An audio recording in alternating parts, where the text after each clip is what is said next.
полекувањето на стомачни и бубрежни заболувања, а пиењето на водата помага во исфрлувањето на камења од бубрезите. Околината изобилува со многу шумски плодови и терени за рекреација, па токму затоа не можете да го одминете ова место. Продолжуваме да ги освојуваме висините магепсани од боите, но сепак со голема желба да стигнеме до нашата цел – ски центарот Кожув. Особено ќе бидат изненадени оние кои првпат доаѓаат на ово место, бидејќи ќе го видат голиот човек.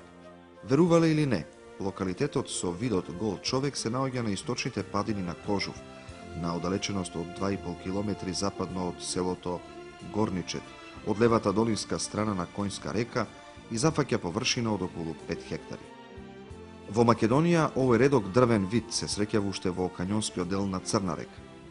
Дрвјата, иако не се дел од густи шуми, ја нудат гордоста која им ја дарувала природата и ги има од најразличен вид, а визуелно најинтересно е мошне реткото дрво гол човек, кое 2 пати годишно ја менува својата кора. Така, кога ќе го допрете, имате чувство дека допирате нежна човечка кожа. По 50-минутното патување од Гевгелија дојдовме до ски центарот. Ги одморивме очите во далечината на Кожув, планина која изобилува со огромен воден потенцијал. Зафаќа површина од 1000 квадратни километри на територијата на две држави, Македонија и Грција.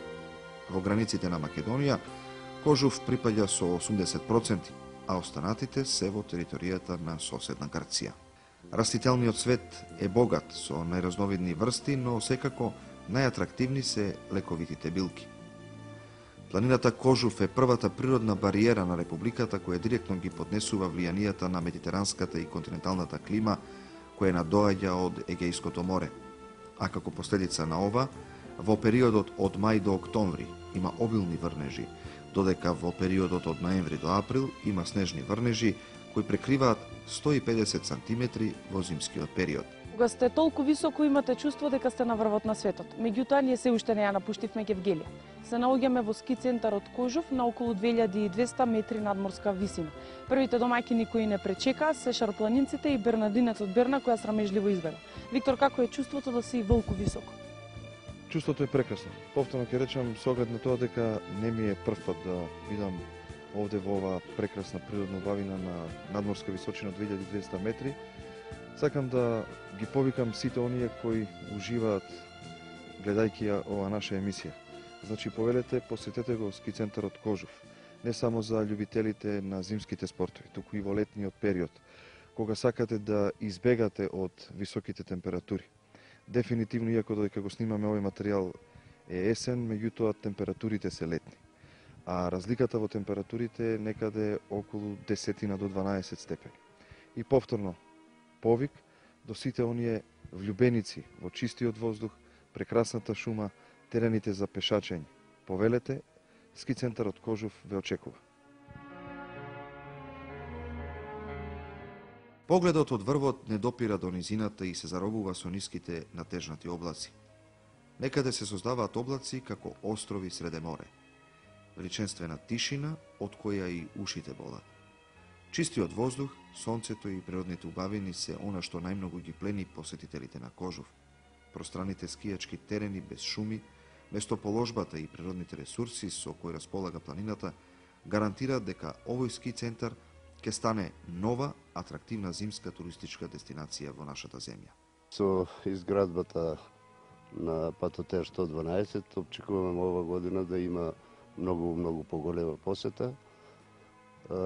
На располагање ги имаме двата ски лифта, тоа е ски лифт Зелен брег и ски лифт КДВС-2 и жечарата Марково езеро.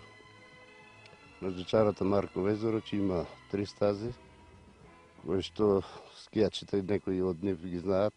Тоа е стаза 9, 6 и ова година ќе ја штампаме и стаза 3. Го напуштаме Кожув и повторно во урбаната средина. Пред музеот Љупчо Алексовски, човекот кој е задолжен за културните збиднувања во градот, кој оваа година е мека на културата. Може би Гевгелија нема некои културни објекти со кои може да се пофали, меѓутоа има нешто што може со гордост да го каже, еден, да кажеме, Джаджев е произлезен од Гевгелија, еден председателот на Македонската академија на науки и уметности господинот Старделов, Ангел Динев, природбеникот, музички групи, уметници. Значи, со право Гевгелија успеа да го добие оваа манифестација од едноставна причина што многу и млади и постари творци твореле и ќе творат во овој град кој што е нели на влезот од Европа. Ние кажавме дека сме горди што оваа година ќе бидеме домакини на многу уметници и навистина до денес додека го правиме овој разговор продефилира безброј имења културни од Македонија и од странство. Да спомнам само националниот ансамбл Танец, потоа од Хрватска ги имавме Езерки, една група фантастична која го негува македонскиот мелос. Потоа ги имавме најдобрите представници на македонската поп-рок музика, Љубојно, Фолтин, Тони Китановски со своите черкези. Така да настани над 110 досега и кога на крајот ќе направиме еден биланс што се и како поминало низ Гевгелија, ќе бидеме горди што бевме домакини нивни и што гевгеличани го почувствуваат тој сенс културен. Еден од настаните кој прерасна во традиција и станува препознатлив белег на Гевгелија е манифестацијата Смоквијада. Оваа година се одржа по 5-ти пат и доби регионален карактер. Најдобрите мајстори за подготвување сладко од зрели смокви, градскиот воздух го претворија во сладко задоволство, на кое речиси никој не може да остане рамнодушен. Смоквите спаѓаат во најстарите култивирани овошја. Стеблото се нашло во рајската градина, се спомнува во вавилонските написи, а сунераните ја користеле смоквата во лековити цели во 2900 година пред Христос. Таа било омилено овоштие на Клеопатра и на атлетичарите на Олимпијадата, на кои им биле делени смокви како медали. На Медитеранот смоквите дошле од Индија преку Турција. За нив велат, смоквите обновуваат, ги јакнат младите, а старите ги одржуваат здрави и им ги бришат борите за да изгледаат помлади. Забавниот живот во Гевгелија има поинаков тек отколку во останатите градови. Темпото на младите е различен, но исполнет. Казината кои најчесто имаат неколку смени на работа го диктираат времето кое се користи за излегување и шетање на младите низ гевгелиското корзо. Дневната шема е поизразена отколку во останатите градови кои ги посетивме досега. Позитивна енергија, насмејани пријателски лица под гевгелиското сонце е најчестата слика која ќе ја добиете за овој град.